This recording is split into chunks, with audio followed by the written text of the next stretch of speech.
Let's compare these two telephoto zoom lenses from Olympus.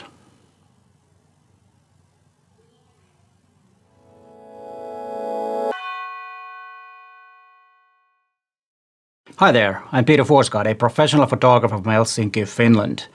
And before we start, please consider subscribing to my channel and hit the bell so you get notified when there is a new video online.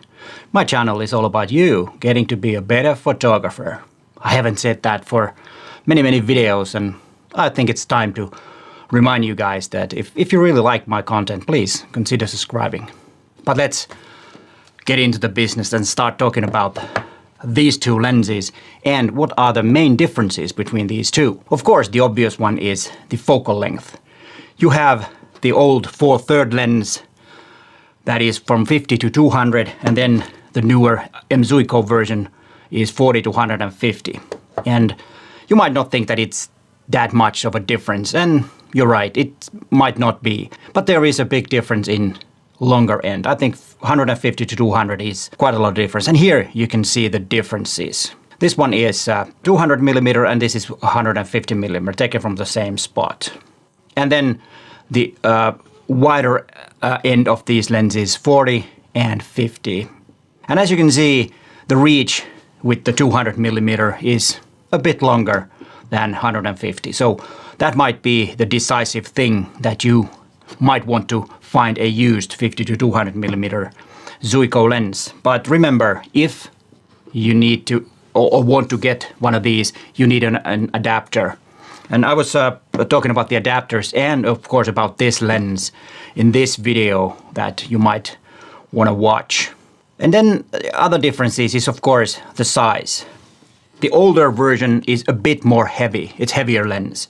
It's 920 grams and this one is a bit less, 880. So there isn't much of a difference. Of course, 40 grams could be also a decisive thing for you, but I don't think that really is the main difference or decisive difference. At least I didn't really feel. And then the front element on the new one is a bit bigger because it's a faster lens throughout the focal length range.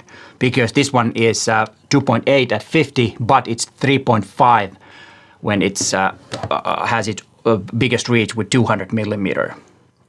And I don't think that either is a big difference. Of course, a constant aperture is nice and I like it a bit better, but it's not much. I didn't really care if it's 2.8 or 3.5. There's not a big difference with that actually. It's a bit more light with 2.8, but you know, in everyday shooting, I don't think that's a big deal. But if this is something that you want to do video work with and you need to zoom during video, then of course the constant aperture is a good thing. But I don't know. I don't know if I've ever used this for video work, so not a big thing. And then what about the look and feel? Both lenses feel okay and really good. I personally like the look of the newer version lens. It's more modern looking lens and it gives you a feeling of better quality. I will talk about the image quality later. And this one, as I said in the dedicated video, what I was making about this lens is that this doesn't look that good in my eye, at least. It is a bit old-fashioned looking, but you know, that's something that, well, who cares in the end of the day when you go out shooting? Nobody's judging your images by the look of your lens, so it doesn't really matter. But of course, you know, nicer looking things are nicer. But of course, it's a subjective thing. There was somebody commenting on my video about this lens that actually liked this design, and it's fine. You know, we like different things, and there's no problem with that. But as I said, the look of a lens, well, who cares, to be honest. But this looks better anyways. And what else about the look and feel? I was out shooting I had both of them with me and did some shooting. It didn't really matter. This both performed very well. And only thing, of course, is if you need to use manual focus, then you have the MF clutch on the newer lens, and this one. Whoops. What am I doing? I have used this because it has a bit of a different lens hood. And what about, and one thing about the lens hood, of course, this one is quite good, but usually when you have this type, you can set it, it doesn't matter which way it is, but this one goes only so that you have the Olympus lens hood markings on the top. If you can't really, you know, have it the other way around at all. And what about, yeah, that I think that covers about, I was talking about the front element, which means, of course, means that this one has 67mm filter thread and this one has 72. So that's a small difference there too. Both have the tripod collar, which is a good for lenses like this. It's easier to switch the lens to portrait from horizontal mode if you need to use a tripod. And then let's talk about AF speed. And that is, of course, the biggest concern when getting older 1/3 lenses is the what do you call the AF speed, because it's a bit different mechanism than this lens. First, and the most important thing, if you need to have at least a decent speed on AF on this one, you need to have a camera that is compatible or has, it's not compatible, it has face detection AF. If you only have contrast detect, this lens is painfully slow. And here is a list of the cameras that has face detection in Olympus cameras. So if you have one of these, then this will do quite nicely. Because when I was out shooting, I didn't really feel that there was any difference. There is. This one is faster AF, of course. It is better. But the way I was shooting, I didn't really see a difference that would be a decisive thing.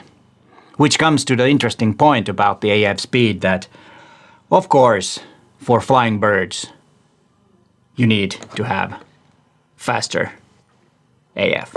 And the what do you call the losing words here now? It's the tracking is better with this when using this one. The 50 to 200mm is not as good when you has tracking AF on.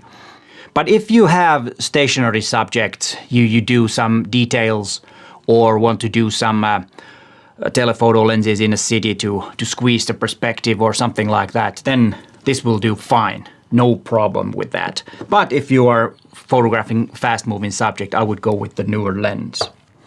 Image quality on this old lens, which is made or from 2003. I think this one came out in 2014 or 2016, I think it was. So there was 13 years difference on these lenses. And to be honest, the image quality difference isn't that big. I wouldn't consider, these lenses just if image quality, either one goes really well. No problem with that. It's only about, the price and maybe the speed of AF and of course a newer lens is a newer lens. And both of these lenses, which I actually did not talk about yet, and we'll go back to the image quality, is that both of these lenses are weather sealed, but the newer lens is better with that. But then, of course, if you want to have this weather sealed, you need to have the MMF3, which is the adapter, which is weather sealed also. There is a sealing in the over here, so well, you can't see it over here. And that's why you need to have the newest, adapter. And that's important, MMF3. It's hard to find because it discontinued and it's actually quite expensive. So remember that will add to the price of this. If you find some of these in used, then the adapter might be the problem that you cannot find it. And it's actually quite expensive. I paid 170 euros for mine, which I think it's a lot. And somebody commented on my video about the 50 to 200mm lens that he paid over 200 euros. And I think that's a lot. It's just, a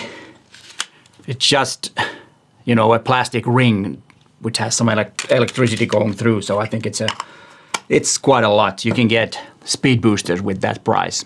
Of course, not the best ones. But anyways, you can get a speed booster with that price. About the images, as you saw, the quality is not an issue. It's more about how you feel about the lens, and of course the AF speed. But then, of course, it's the reach. You can get, for example, if you want this for bird photography, you got 50 millimeters more reach with this, which might be a decisive thing for you, and it's easier to use in that sense. You can get closer without being as close.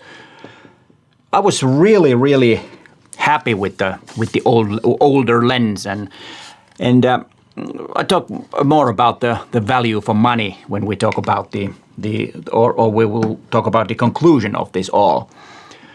It's really hard to say which one is better, and my conclusion is that both of these lenses are stunningly good lenses. Even with full open, you don't need to stop down to get better image quality, or the image quality won't be that much better that it actually matters. You can get 2.8 no problem, and 2.8 or 3.5 no problem. Top-notch quality. Of course, if you stop down, it's a slightly better, like it always is. Every lens is usually a bit better when you stop down it for a stop and a half. And then when we come to the value for money, to be honest, if you can find this, and the downsides of this lens is not a problem, and the biggest downside is the AF speed, which is not as fast as that, as I said quite a few many times already, then I would really consider getting this. And this is the older version. There is a newer version of this lens from 2007, which has a bit faster AF, and I might try to figure out how to get hold of one and test that against this one to see if there is a big of a difference, because some say that the SWD version is faster with AF, but I have to test myself to find it out. But all in all, then I paid about 500 euros, a bit over 500 for this combination with the adapter, and I think it's a stunningly good value for money what this lens is, and I'm certainly going to use this also. Of course, I like this lens. I've had it for many years and I've used it a lot, and I like it. It has, the LFN button, which can be customized, which of course this one doesn't have, and it's just a good lens. Of course, it's a bit more expensive. And for a budget option, this one is good. But even though if you can afford this, you might still want to look into this if you can find it in good condition. This one was really in top-notch shape when I got this. It was actually, I got it from a fellow Olympus photographer that I've known for many years, and I knew it will be in good condition. But I hope you enjoyed the video, and here is the video about the 50 to 200 millimeter, and then I have a dedicated video about the 40 to 150 millimeter, and you want to watch those next, and if you're in a market for a longer telephoto zoom lens. But hey, stay safe and keep up the good spirit. Thanks for watching, and bye for now.